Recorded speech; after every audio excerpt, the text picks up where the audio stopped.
A esta hora te conectas a una sola radio. Este es el sistema de emisoras Onda Digital en Colombia. Radio virtual, hecha por jóvenes, pensada por universitarios. Sistema de estaciones Onda Digital, un concepto diferente.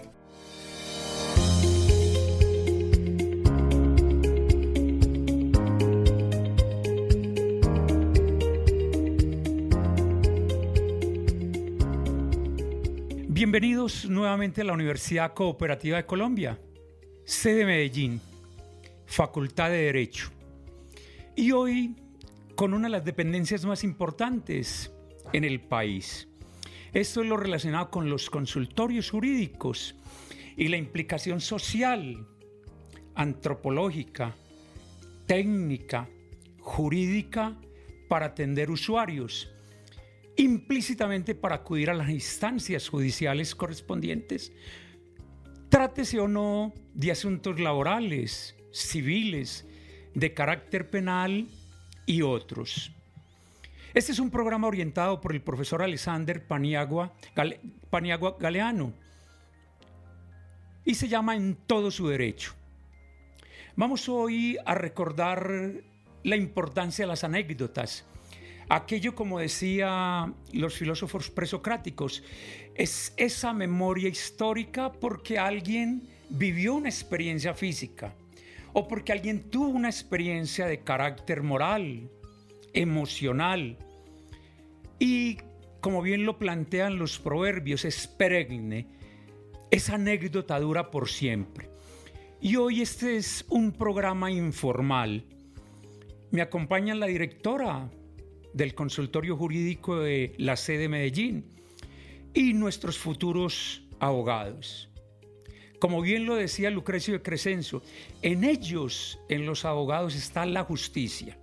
Y lo repitió Dudubiris, darle a cada quien lo que le corresponde, con justicia, con presteza, para que haya eficiencia, eficacia y efectividad cuando se conceden los derechos.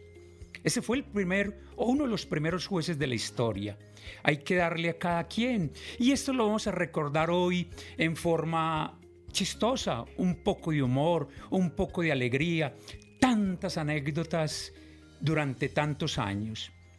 Doctora Ingrid, usted tiene la amabilidad de regalarnos su nombre completo, su profesión, y tengo entendido que usted está bajo la batuta del consultorio jurídico. Mi nombre es Ingrid Carolina Ayala Jaramillo, soy abogada egresada de la Universidad Mariana, especialista en Derecho Procesal Civil de la Universidad Externado y magíster en Derecho con profundización en Derecho Privado. Como usted bien lo ha mencionado, desde el año 2022 estoy bajo la dirección del Consultorio Jurídico y Centro de Conciliación de la Universidad Cooperativa de Colombia, Campus Medellín. Doctora Ingrid, ¿cuál es la función central de un consultorio jurídico? ¿Qué hace el consultorio jurídico? ¿A qué se dedica? Bueno, para hablar del consultorio jurídico es un tema muy amplio, pero nos vamos a centrar legalmente en la ley 2113, en la cual en su artículo 2 nos da una definición de lo que es el consultorio jurídico. Y en esa definición podemos encontrar varios elementos. Lo primero que tenemos que decir es que el consultorio jurídico es un escenario de aprendizaje práctico. ¿Para quién? Para los estudiantes de Derecho de los últimos semestres, quienes bajo la supervisión, guía, coordinación de personal docente y personal administrativo pueden adquirir varias competencias, varios valores que les van a permitir ejercer su profesión de manera idónea. Hay que resaltar que en el consultorio jurídico se presta una asesoría jurídica de manera gratuita y como un requisito también para los estudiantes. Doctora Ingrid, ¿usted le puede colaborar a la amable audiencia compuesta desde la rectoría, vicerrectoría y sus diferentes divisiones, egresados, estudiantes, público en general? ¿Cuáles son las áreas de atención en un consultorio jurídico? Tengo entendido que se atiende en el campo laboral. ¿En cuáles otras áreas se atiende dentro del consultorio jurídico? Bueno, en el consultorio jurídico tratamos varias áreas del derecho, pero principalmente se destacan en el área del derecho privado. Tenemos asesoría y llevamos procesos en el área de derecho civil, derecho de familia, derecho comercial. Por otro lado, también llevamos o tenemos trámites, procesos de derecho público, en el cual principalmente se encuentran acciones constitucionales, derechos de petición y tenemos un plus que manejamos responsabilidad fiscal. También no podemos echar de menos una función muy importante que es el derecho penal y por supuesto el derecho laboral, sin perder de vista que en nuestro consultorio jurídico contamos con el Centro de Conciliación. En ese sentido también trabajamos el área de conciliación en derecho. Abogado, futuro abogado Brian, nos regala su pequeña hoja de vida. A todos los oyentes, mi nombre es Brian Córdoba, abogado de formación de la Universidad Cooperativa de Colombia. Hago parte del consultorio jurídico de la misma universidad y en este momento funjo como monitor del área de laboral. Futura abogada Daniela, cuéntenos un poco de su historia, de su biografía. Bueno, mi nombre es Daniela Ramírez, actualmente estudio Derecho en la Universidad Cooperativa de Colombia y me desempeño como monitora del área de Derecho Público. Abogada Manuela. Manuela Restrepo, estudiante y practicante acá de la Universidad Cooperativa de Colombia y actualmente cumple el papel como monitora del área de Derecho Privado. Valentina, como monitora de... ¿Cuál es su área? Hola, mi nombre es Valentina Campo y actualmente soy la monitora del Centro de Conciliación de la Universidad Cooperativa. Miriam Lucía, ¿cuál es su área como monitor? Cordial saludo, mi nombre es Miriam Lucía Solano, actualmente estudio en la Universidad Cooperativa de Colombia y fungo como monitora del área penal del consultorio jurídico. Muy bien, vamos a entrar entonces en esas anécdotas y más adelante continuamos con otras preguntas. Qué rico volver a esa memoria histórica que nos va a permitir, doctora Ingrid, traer la colación una de tantas de las anécdotas que usted tiene como directora del consultorio jurídico. Bien pueda. Bueno, cuando me preguntan de anécdotas en el consultorio jurídico se me vienen 1000 historias a la mente porque cada día recibimos muchos casos, algunos más llamativos que otros y unos más comunes que otros. En ese sentido, en este momento se me viene a la mente uno que me conmovió de manera jurídica y también de manera sentimental, digámoslo así. Es precisamente un caso de una persona, una señora con situación de discapacidad o con una discapacidad auditiva que llega a nuestro consultorio jurídico solicitándonos que le ayudemos en un proceso de restitución de inmueble arrendado. Pues manifestaba que su padre, ya de muy avanzada edad, tenía a su nombre una casa en la cual estaba siendo habitada por unos arrendatarios los cuales no querían devolver la casa. Esta persona con su discapacidad auditiva leía los labios y también se comunicaba con lengua de señas. En ese sentido, la primera que la atendió fue la profesora del área de conciliación. Nos estrenamos con lengua de señas, lo poco que conocemos. Pudimos entenderle, ella se daba muy bien a entender a su manera, pero pudimos mantener un diálogo muy fluido. Y en ese diálogo muy fluido nos comentaba que en primera necesitaba una asesoría respecto a un proceso de restitución de inmueble arrendado. ¿Cuáles eran los pasos? Se le dio la asesoría. No obstante, ahondando un poco más en la narración de esta usuaria, pudimos mirar que ella sufría de discriminación y nos empieza a contar ciertas circunstancias de las cuales ella era víctima, por así decirlo. Nos dice, mire, desde mi casa, mi mamá, mi papá, consideran que yo soy una persona que no tiene las capacidades de una persona, entre comillas, normal, que yo no puedo aprender, que yo no me puedo dar a entender, que en ese sentido, cuando mi mamá antes de fallecer, no me otorga a mí la casa o no me deja mi herencia, porque me dice tú con esa discapacidad pues no vas a poder hacer nada. Lo mismo ocurre con el papá, con los hermanos y me dice con los vecinos. Todos la tratan de una manera en que la menosprecian. En ese sentido, nosotros desde el consultorio jurídico le hablamos sobre la ley 1996, señalándole que es una ley que los protege a ellos aquí en Colombia, pero ya viene una legislación internacional bastante amplia en el tema, explicándole en palabras muy comunes, con un lenguaje muy fluido, señalándole que ella tenía el derecho, que tenía capacidades, que era igual a todos, que no debía sentirse menospreciada, que la ley la protegía. Se le explicó sobre las personas de apoyo, sobre las directivas anticipadas, señalándole que en ningún momento debía sentirse discriminada.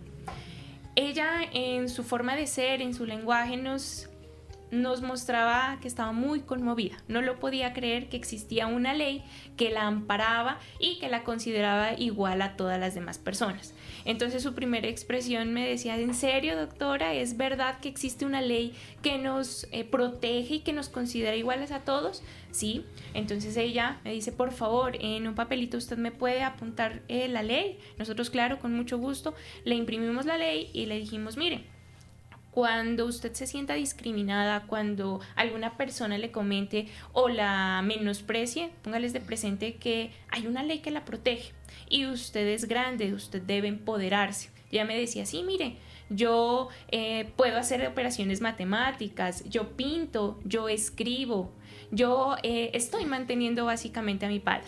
En ese relato y en esa capacitación, esa breve capacitación y en esa sensibilización que le hicimos a ella, logró canalizar el conflicto. Fue por la restitución de inmueble arrendado, le dimos una solución jurídica, pero también tratamos el conflicto desde otro punto de vista, porque nos pudimos dar cuenta que esta persona también necesitaba el conocimiento respecto a las personas con discapacidad y toda la protección legal que tiene. Se fue conmovida, se fue llorando de la felicidad al saber que hay una ley que la protege, y con la manifestación de que frente a nuevas manifestaciones de menosprecio de los vecinos o de los familiares les iba a poner de presente la ley 1996. Abogado Brian. Bueno, esta es una experiencia muy cotidiana en el área de laboral. Esta es una mujer que tiene aproximadamente 57 años de edad. Se acerca al consultorio buscando una asesoría jurídica porque no estaba de acuerdo del por qué se le había dado la terminación de su contrato. Ella manifiesta que laboró durante aproximadamente 11 años como empleada doméstica, donde nunca se le pagaron prestaciones sociales, pero lo interesante aquí es que sí se le daba el aporte a seguridad social. La cosa es que no se lo hacía directamente a la empleadora, sino que lo hacían mediante una empresa de la cual era socia la empleadora. Esto se puede solamente que podrá tener algunas connotaciones a futuro, pero para la empresa. Hace aproximadamente 6 meses le diagnosticaron el síndrome de manguito rotatorio. Esto imposibilita en el 100% de sus actividades, básicamente reduce mucho. Ella manifiesta esto a la empleadora y 2 semanas después fue despedida.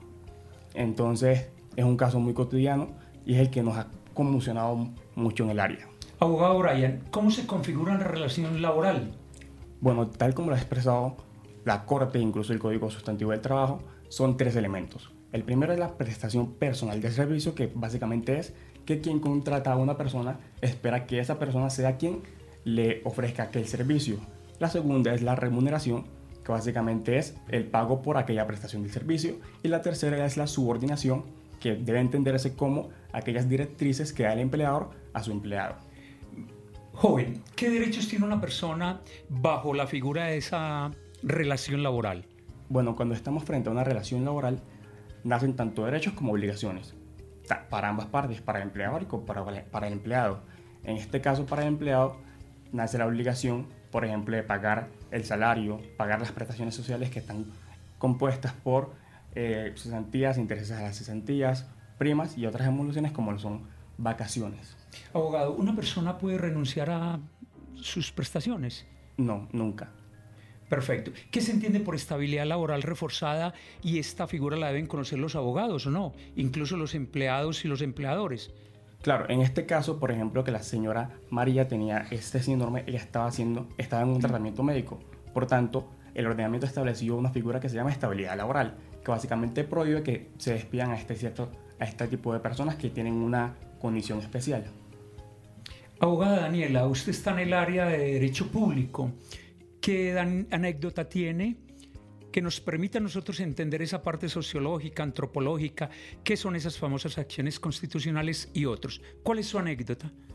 Bueno, nos llegó un caso de una señora de 92 años de edad que padece múltiples enfermedades crónicas, entre ellas hipotiroidismo, demencia, incontinencia urinaria y fecal. Aunado a ello, es una usuaria que lleva 20 años postrada en cama, totalmente dependiente, no puede hacer o suplir sus necesidades básicas por sí misma. A la consulta acuden sus hijos con discapacidad múltiple, uno de ellas con hemiplegia parálisis del lado derecho, otro con una discapacidad de movilidad por una afección que tiene en una pierna derecha. Lo que les impide a ellos esto tener una estabilidad laboral. Ellos viven y subsisten del trabajo informal y con lo que reciben pues no les alcanzan para suplir sus necesidades ni las de su madre, quien requiere unos cuidados especiales en cuanto a alimentación, medicación y cuidados paliativos. Acuden a consulta en representación de su madre para tutelar sus derechos fundamentales. En este caso, ellos acuden para que los orientemos de cómo deben proceder para solicitar el cumplimiento de una orden médica que fue emitida para el año 2018, donde el médico tratante le solicitaba a la EPS la entrega de medicación, pañales y una silla de ruedas. Entonces ellos acuden como para que los orientemos y los acompañemos durante todo el trámite. En ese caso lo que hicimos fue interponer un derecho de petición ante la EPS. Nunca respondieron el derecho de petición, entonces procedimos a interponer acción de tutela. La acción de tutela no prosperó, pero impugnamos el fallo de tutela, el cual sí logramos que le restablecieran los derechos fundamentales. Acá hay algo muy importante, recordar a dos personas muy importantes, a Carlos Gaviria y al doctor Alfonso Gómez Méndez, cuando le dicen a todos los estudiantes de Derecho, incluso a los ya egresados: el abogado fuera de lo jurídico debe conocer la parte social, antropológica, psicológica, moral y otras, no porque vaya a ejercer dicha función. Ahí viene una pregunta muy importante, decían ellos, es para que ese sacerdus lawyer, ese sacerdote de las leyes que son los abogados, tengan el concepto integral. Señorita abogada, ¿deben entonces los consultorios jurídicos cumplir una función social, como bien lo plantea usted en este ejemplo? Sí, de hecho, los consultorios jurídicos prestan un servicio social de suma relevancia en favor de la población más vulnerable, en este caso la población de escasos recursos, con el fin de garantizarles el acceso a la justicia, la defensa y la restitución de los derechos fundamentales. Entonces los consultorios jurídicos no solo contribuyen a la solución de conflictos, sino que buscan el bienestar de la población. Por eso dos de los principios que lo rigen es el principio de solidaridad y el principio de gratuidad. Tienen entonces en esa medida las universidades un gran compromiso. Históricamente se enseñó la ética, ahora se habla de la deontología, el deber de deberes. En tal medida le pregunto, señorita abogada, si es ese deber de deberes del estudiante acompañar a esta persona desde el principio hasta el fin, porque usted nos describe que se inició con un derecho de petición, acto seguido una tutela, se impugna y que, de acuerdo a un conversatorio que se presentó días anteriores con la usuaria, a ella la están atendiendo. En tal medida, señorita abogada, ¿deben tener los abogados ese compromiso desde el principio hasta el fin? Claro que sí. Nosotros no solamente en el consultorio jurídico prestamos un acompañamiento jurídico, sino también un acompañamiento humanitario. Entonces, nosotros lo que estamos haciendo es construyendo tejido social. Contribuimos a esa transformación social de la población de escasos recursos. Los consultorios o los estudiantes de consultorio jurídico no solamente se limitan a dar asesorías o conceptos jurídicos, sino que nos apropiamos de los casos desde una perspectiva humanitaria, y el claro ejemplo es el de la estudiante que asumió el caso de la anécdota que les acabo de comentar, que ella agotó hasta la última instancia con el fin de garantizar los derechos de la usuaria, de dignificarla y de garantizarle esa igualdad material para el caso de ella, que es una persona de especial protección constitucional. Estudiante Manuela, usted pertenece, de acuerdo a lo que le escuché ahorita, al área de derecho privado, ¿verdad? Sí, señor. ¿Qué anécdota tiene que podamos rescatar y que nos permita como soporte fundamental entender esa parte humana? Toda vez que el derecho, recuerden todos los amables escuchas, que el derecho hace parte de las ciencias sociales, al igual que la psicología, la sociología, la antropología, la economía y otras. Bien pueda, abogada. Bueno, esta anécdota o este proceso es como que especial, incluso también como de manera personal, porque la señora acudió a consultorio jurídico desde el año 2017. El proceso actualmente todavía está activo porque no se ha podido culminar, y la razón por la que ella acudió inicialmente fue porque ella tiene un bien inmueble. Es un edificio de 3 pisos. Ella vive en el primero con su mamá y los segundo y el tercer piso los tenía arrendado. Resulta que el vecino también estaba como en una construcción y estaba realizando como que la edificación como de la propiedad de él.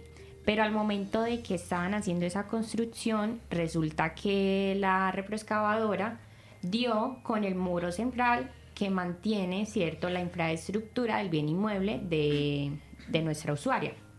Esto afectó completamente pues la estabilidad como tal y tuvo que realizar un desalojo completo acerca del bien inmueble. La usuaria se acerca, pues pregunta que en estos casos qué se puede hacer, qué se responde, que cómo se acude, porque pues ella tuvo que salir, se tuvo que buscar como un lugar para donde quedarse y arrendar para poder vivir como su mamá, también explicarle como la situación a los inquilinos con los que ella estaba, o sea, como que qué podía hacer. Ante estos casos, esto se conoce como una responsabilidad civil extracontractual. ¿A qué se refiere ese término que es muy usado por parte de los abogados? Responsabilidad civil extracontractual. Bueno, la responsabilidad civil extracontractual se conoce en sí cuando entre las personas causadas en ese nexo causal no existe algún tipo de contrato, o sea, no hay una relación contractual. Esto lo podemos conocer como en el vivir diario, o sea, como cosas que suceden como de manera externa, que pasan en la calle o incluso que pueden pasar, digamos, en el metro, o sea, en un bus. Es todas esas situaciones de nuestro vivir diario, pero que no hay una relación o un contrato entre las partes. Y ahí se podría entonces generar una indemnización. ¿Y a qué hace referencia ese concepto de indemnizar? Por supuesto, la indemnización se conoce más que todo como aquella compensación o una reparación de manera económica por el daño causado.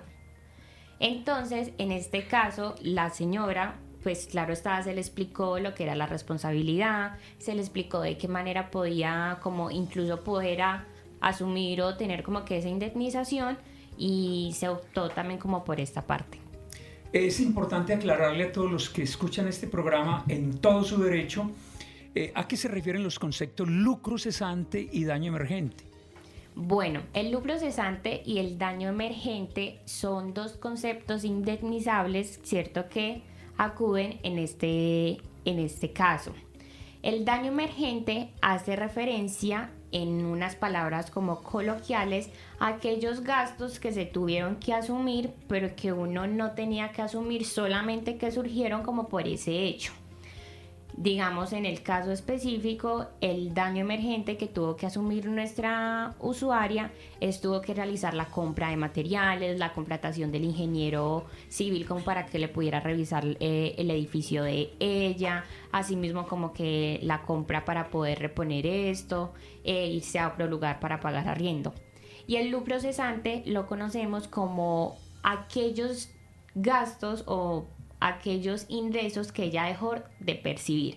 En este caso específico, como ella arrendaba, ella dejó de percibir ese valor de manera mensual por el arriendo.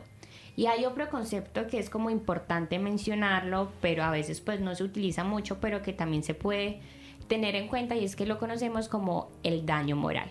Ese daño moral no es tanto como afectación material, ¿cierto?, sino que ya es una cuestión más personal y hace referencia como a ese daño que se puede presentar por la situación que surgió y que afecta más que todo a la víctima e incluso a los familiares, a sus amigos, a las personas de interés de esa persona. Abogada Valentina, todas las áreas son importantes, espero que me entiendan, pero hay una que es determinante por el número plural tan alto de usuarios. Conciliación, ¿qué anécdota tiene sobre el particular? Bueno, en el centro de conciliación hace unos meses llegó una usuaria solicitando una audiencia de conciliación. En la entrevista la usuaria nos manifestaba que ella era propietaria de un bien inmueble, ella estaba solicitando la restitución de este bien y nos contaba que mediante un documento privado ella y sus padres habían acordado que ella los iba a dejar vivir en ese inmueble siempre y cuando vivieran padre, madre y un tío materno. Resulta que la madre, de tiempo después, desalojó al padre de la propiedad. Realmente la usuaria en la entrevista no nos dio muchos detalles del desalojo y por eso se había incumplido pues la condición del contrato y ella estaba solicitando la restitución del bien. El día de la audiencia, lo relevante de esta anécdota es que el día de la audiencia, como son los estudiantes quienes fungen como conciliadores, la conciliadora asignada no asistió. Por ende, soy yo como monitora quien debe hacerse cargo de esta audiencia. El día de la audiencia nos dimos cuenta, mientras le dábamos la palabra a las usuarias, que el desalojo había sido por violencia intrafamiliar, entonces era un proceso que ya estaba en fiscalía, que ya había violencia de por medio. Realmente notábamos en la audiencia mucho odio entre ellas, ni siquiera se miraban y era madre e hija, entonces eso era algo que personalmente también pues como que nos hizo mucha relevancia de este caso.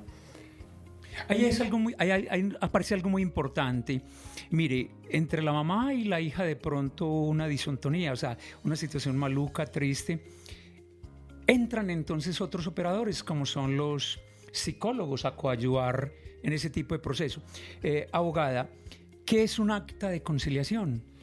Bueno, el acta de conciliación se expide cuando en las audiencias se logra llegar a un acuerdo conciliatorio. En el caso, por ejemplo, puntual de la audiencia que tuvimos, del caso que les estamos comentando, no fue posible llegar a un acuerdo, entonces se expide constancia de no acuerdo. El acta simplemente es cuando se puede llegar a un acuerdo en la audiencia de conciliación. ¿Es necesario entonces el acompañamiento de un abogado para esta conciliación? No. ¿O no es necesario? No es necesario el acompañamiento de un abogado, incluso cuando las partes asisten con un abogado a la audiencia, es deber del conciliador informarles a esos abogados presentes que no deben intervenir en ningún momento en la audiencia y que si necesitan dar algún tipo de asesoría a su apoderado deberán salirse del espacio donde se está llevando a cabo la audiencia. ¿Y qué sucede cuando no se ponen de acuerdo, cuando no hay conciliación? Cuando no hay conciliación, como se lo comentaba anteriormente, se debe expedir una constancia de no acuerdo. Perfecto. Miriam Lucía, a usted le corresponde el área de Derecho Penal. ¿Qué anécdota tiene para contarnos? Bueno, primero que todo me gustaría mencionar una particularidad que no se da en las otras áreas y es que a diferencia de las otras áreas, en penal no siempre recibimos los casos y las carpetas penales de las consultas. Normalmente llega una solicitud de un fiscal para designar a un representante de víctimas. Entonces mi anécdota se basa principalmente en el delito del hurto calificado. 2 personas, en este caso 2 hombres mayores de edad, cometieron este tipo penal con violencia, por lo tanto se califica con la violencia. ¿Qué pasó acá? Que en el primer proceso hubieron 2 investigados, pero uno de ellos se allanó. Es decir, que hubo una ruptura de la unidad procesal, que surge, a partir de esa ruptura de la unidad procesal, surge otro radicado en donde solo queda el investigado que no se allanó. Este proceso del segundo radicado se da bajo la modalidad del proceso abreviado. Por lo tanto, cuando se llega a la audiencia de juicio oral, el indiciado no está. ¿Por qué? Porque el día anterior la fiscalía y la defensora se dieron cuenta que estaban bajo la medida privativa de la libertad por otro delito que había cometido, además de posterior a este. Entonces, para que es necesario que él esté en la audiencia de juicio oral. Cuando por fin se da la audiencia de juicio oral, se llega a un preacuerdo con la fiscalía y es que le dan el beneficio de ser acusado o imputado bajo la modalidad de complicidad.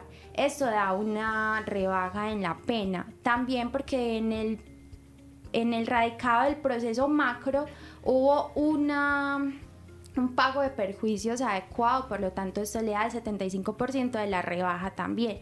Y sumado a esto, como hubo allanamiento de cargos, también se produce una rebaja, es decir, que hubieron 3 rebajas en la pena. Por lo tanto, el juez dicta que la pena va a ser condenatoria por 18 meses, pero no traslada la sentencia en la misma audiencia, sino que la traslada posteriormente en otra audiencia. ¿Qué se entiende entonces por ruptura de esa unidad procesal?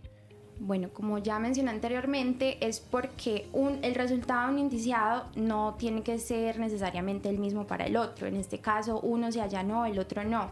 Entonces, ¿qué se hace? Si el proceso hubiera tenido más indiciados, hubieran surgido otros radicados. En este caso solo eran 2. Uno se allanó, el resultado para el que se allanó es diferente para el que no se allanó. Por lo tanto, se rompe la unidad procesal, se divide ese radicado, surge otro nuevo que va a estar donde va a estar el otro, el investigado, que no se haya allanado. El penado, la persona que ya está a nivel intramural, consulta muchas cosas, entre ellas los beneficios. ¿Conoce usted algún tipo de beneficio, algún subrogado, etcétera? Claro que sí. Uno de los subrogados es, por ejemplo, optar por la prisión domiciliaria. En vez de usted cumplir la condena bajo una intramural, usted cumple la medida privativa, cumple la condena bajo la medida privativa de la libertad domiciliaria. Vamos a entrar a una serie de preguntas cortas y puntuales. Doctora Ingrid, ¿usted asimismo ejerce el cargo de docente o no? Sí, claro que sí. Como docente dicto las cátedras de Derecho Procesal Civil en 4º semestre, la cátedra de Oralidad en el Proceso en 9º semestre y también en algunos diplomados se dicta clases de conciliación.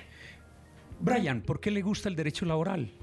No, creo que es una área donde se evidencia mucho que los empleadores vulneran mucho los derechos de los trabajadores. Entonces creo que es muy factible ayudar a estas personas que en la mayoría desconocen sus derechos. Daniela, esa parte humana que muestran los estudiantes de Derecho, ¿se aplica también para atender personas en condición de discapacidad o hay algún tipo de segregación? No, profe, sí se aplica en todos los ámbitos. Yo creo que se trata de aplicar lo que tiene que ver con el concepto de igualdad material, ¿sí? No la igualdad formal. Entonces, no es tratarlos a todos por igual, sino tratarlos según las capacidades y las discapacidades que presentan las personas. Abogada Manuela, esa responsabilidad que nos hablaba usted ahorita, responsabilidad civil extracontractual, ¿se puede conciliar o eso no es objeto de conciliación? Sí, por supuesto, sí se puede conciliar. Hay que tener en cuenta que igualmente la conciliación es como un requisito de procedibilidad en algunos tipos de procesos que se tiene que agotar primero esa instancia para poder acudir a la segunda instancia, que en este caso fue interponer la demanda. En el proceso que tuvimos, es importante resaltar que incluso se citó a 2 conciliaciones y en ninguna se pudo realizar un acuerdo, por lo que ya en esta razón se procedió como a realizar la demanda. Valentina, si llega un usuario, hombre o mujer, y no sabe expresarse, ¿ustedes tienen algún otro mecanismo, señales, en fin? Sí, la directora del centro, o sea, la profesora Mónica Hernández, ella tiene un curso, ella está capacitada para brindarle asesoría a este tipo de personas con discapacidad.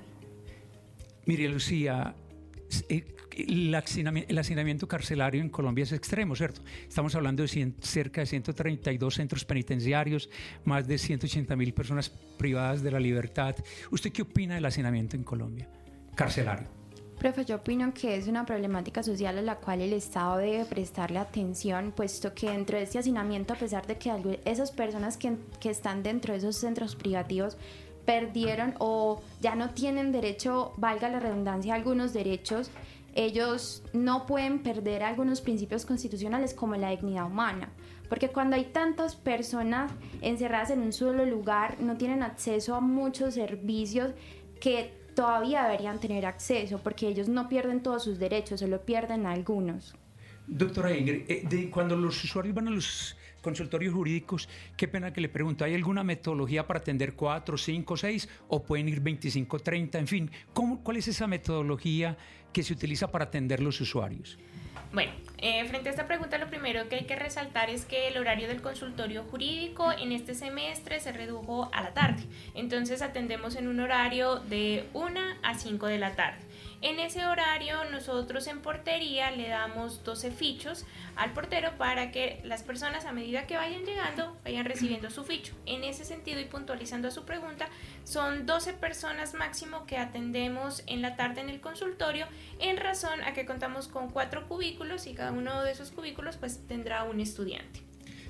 Brian, ahorita quería preguntarle si una persona es despedida injustamente, ¿puede proceder ante los jueces o no? Claramente, incluso en el caso que les comenté, establecimos una demanda laboral y que se pide en este caso en concreto primero, que se reconozca una relación laboral y cuando hay un despido sin justa causa, se establecen a un tipo de indemnizaciones. Perfecto. Daniela, ¿un usuario puede ir a solicitar un derecho de petición, una tutela, o aquí los consultorios jurídicos restringen este tipo de actividades?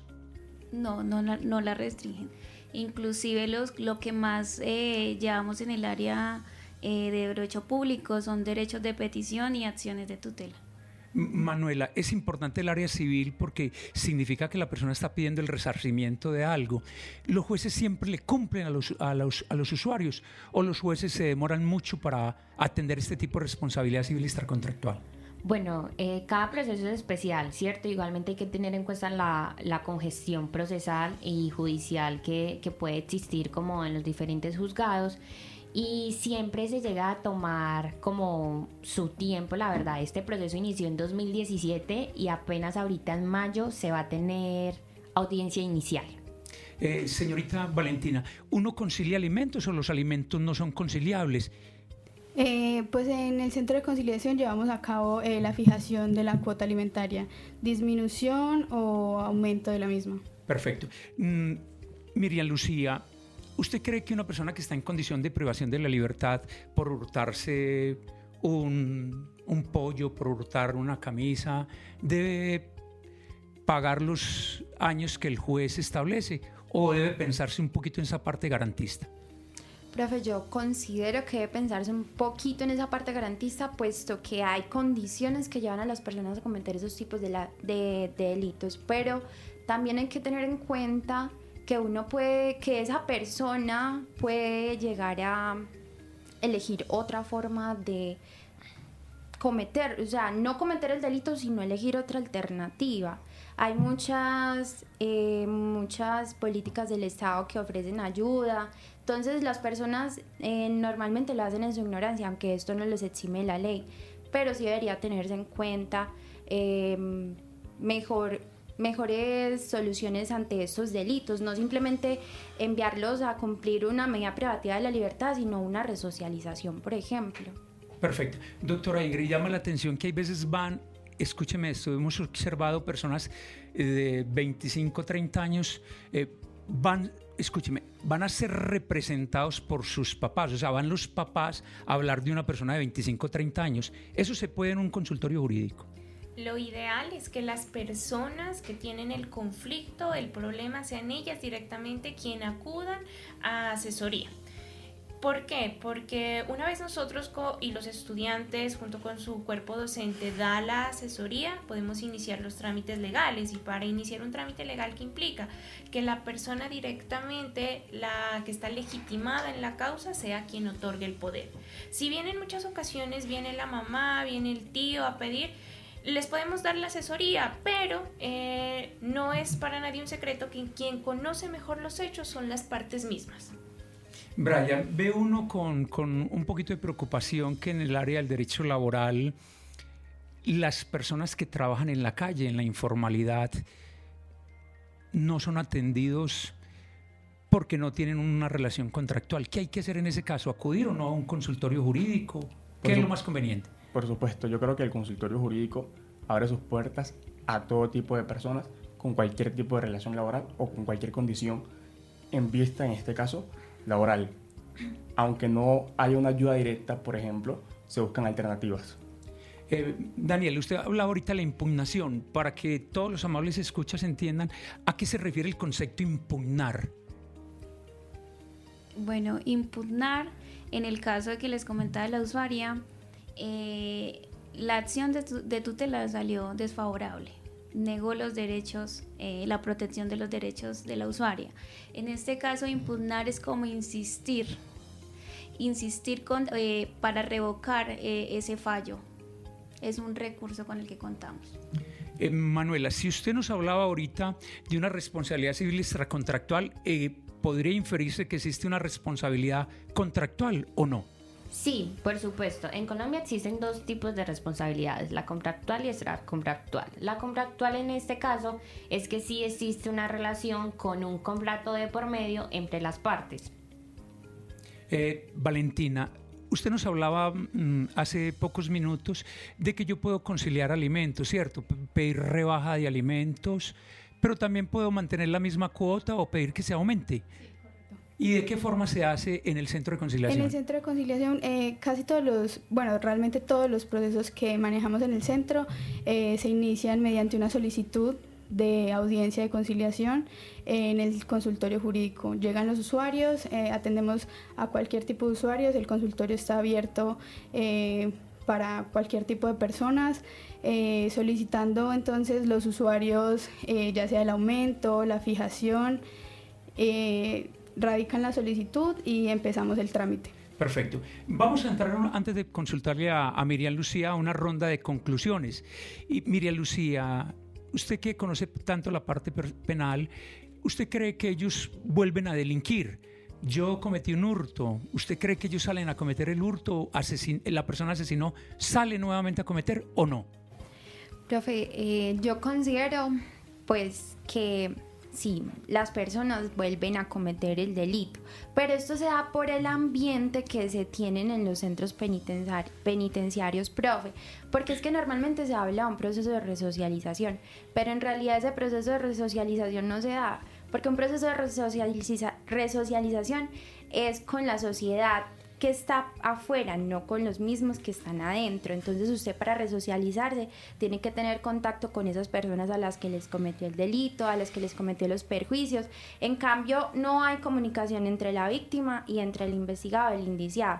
Ellos simplemente se manejan en un ambiente en donde hay más personas como él, más personas que cometieron tipos penales. Entonces, en sí no hay una resocialización, por lo tanto vuelven a cometer el delito. En sociología jurídica se acostumbra a preguntarle a los abogados cuál es el valor agregado que tiene cada uno o cuál es su virtud, la honestidad, la transparencia, la equidad. En forma corta, ¿cuál es su valor, doctora Ingrid? Una pregunta muy complicada en realidad de señalar cuál es el valor agregado, pero para responder me gustaría rescatar ser empática. Ser empática en el entendido de ponerme en los zapatos del otro, porque en el consultorio jurídico miramos muchas realidades y muchas realidades en diferentes escenarios, no solamente en el escenario del usuario, que sabemos que viene con un conflicto y que a veces ese conflicto no es tanto jurídico, sino a veces también es un conflicto emocional. Pero también tenemos otro escenario y es muy importante para mí, que es los estudiantes. En ese sentido, ser empática también en mirar en qué condiciones están los estudiantes, porque no todos tienen las mismas circunstancias o viven las mismas circunstancias, sino que tienen también problemas de fondo que más desde la dirección poder ayudarlos. Y sé que el equipo del consultorio jurídico está formado de manera empática. Por eso me gustaría rescatar esa cualidad. ¿Cuál es su valor agregado, joven abogado? Yo creo que la sinceridad. En este caso, a veces nos enfrentamos a casos que realmente vemos muy difícil un trámite. Y es pertinente ser sincero con el usuario, obviamente desde la parte humana, porque a veces realmente dilatamos el proceso y no entendemos que a veces estamos de una u otra manera vulnerando ese derecho a esa persona cuando puede acudir a otra entidad. Un proverbio de la Biblia dice que más vale un amigo que hiera a tiempo, por ser sincero, que un enemigo que nos besa toda la vida. Igualmente el proverbio continúa que encontrar un amigo es como encontrar una bendición de Dios. Quien encuentra un amigo, encuentra una bendición de Dios. Jesucristo tuvo grandes amigos, pero se dirigió a mi amigo Lázaro. Es una expresión muy linda. Daniela, yo la veo a usted con un grupo amplio de amigos. ¿Cuál es su valor? Bueno, pues yo me considero una persona muy empática y creo que el abogado, como decía la doctora Ingrid, tiene que tener esa virtud. ¿Por qué? Porque en el área de derecho nosotros lo que hacemos es transformar vidas. Nosotros tratamos de resolver conflictos y de una u otra manera nos involucramos en el conflicto del usuario.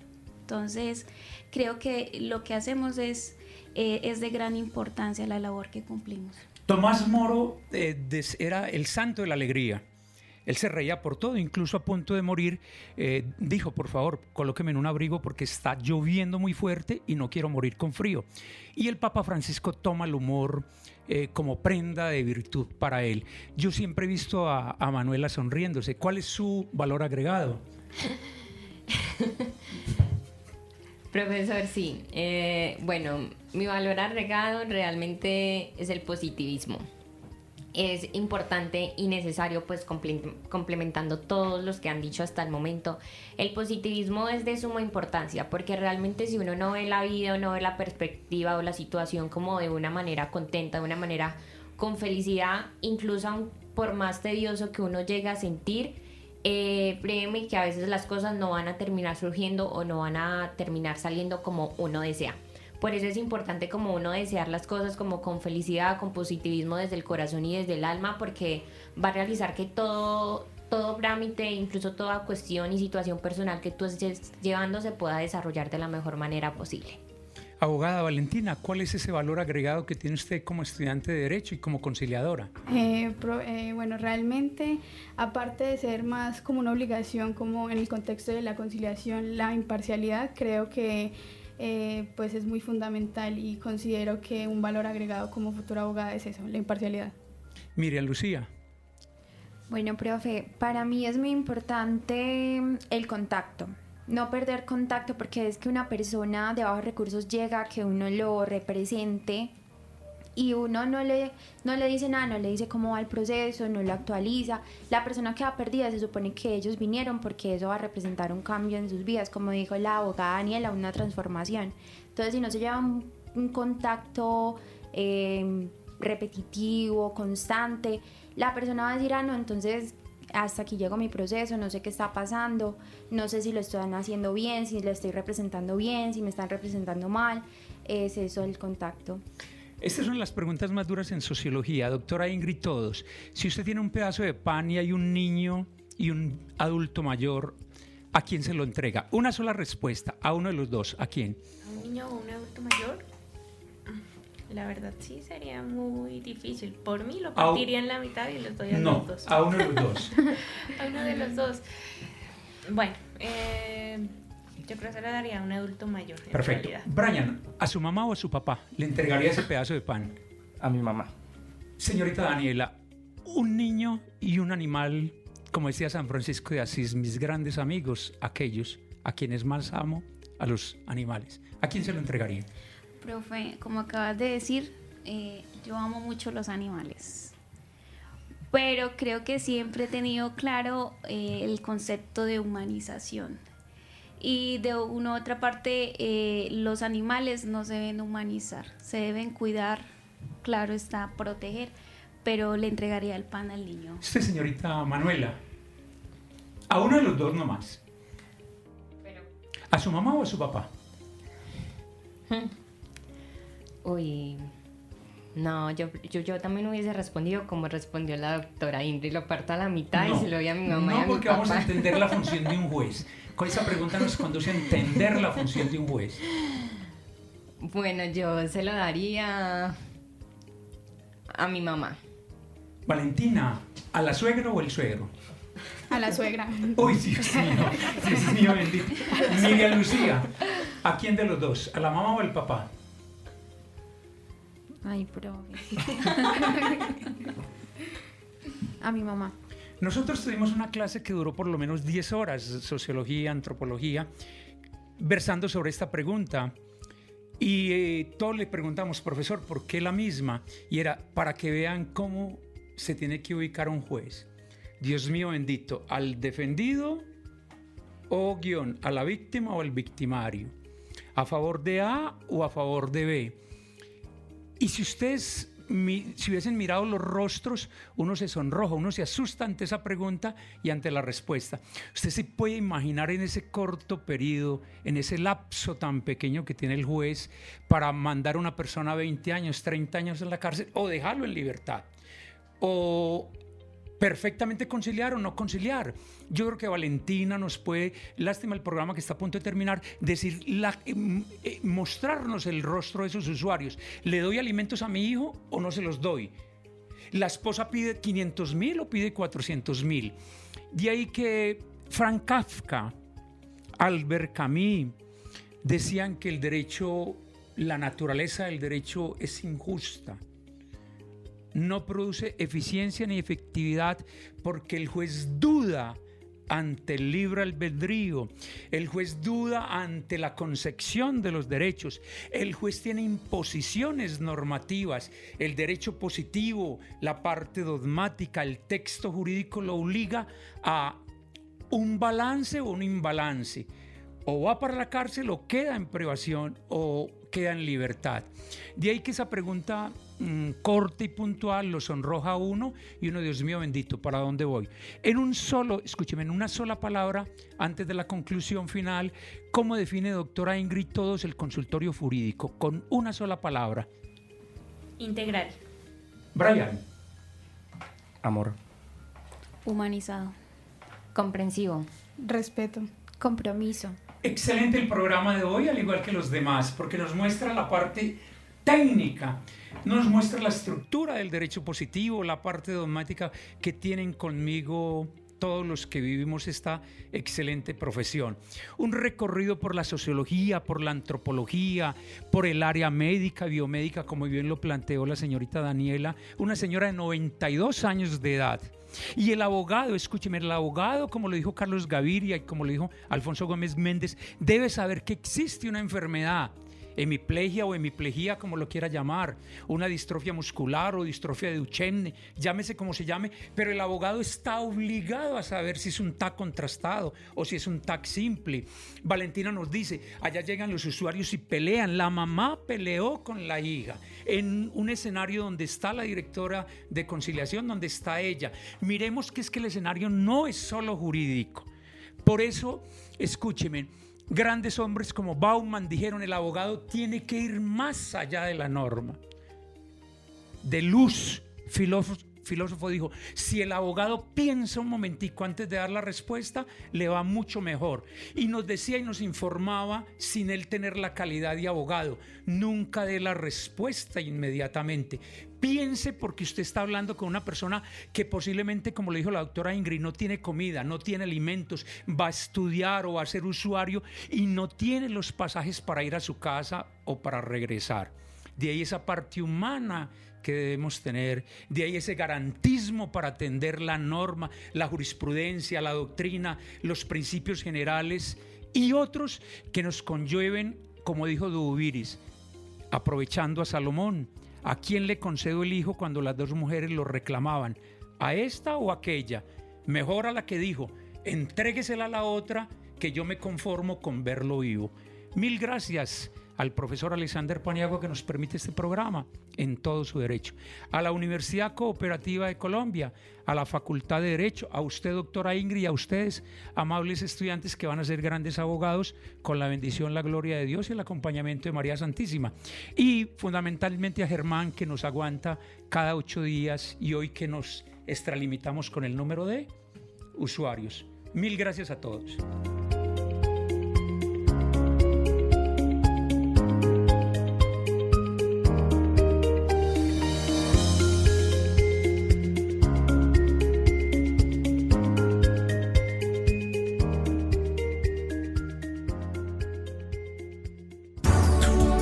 A esta hora te conectas a una sola radio. Este es el sistema de emisoras Onda Digital en Colombia. Radio virtual, hecha por jóvenes, pensada por universitarios. Sistema de estaciones Onda Digital, un concepto diferente.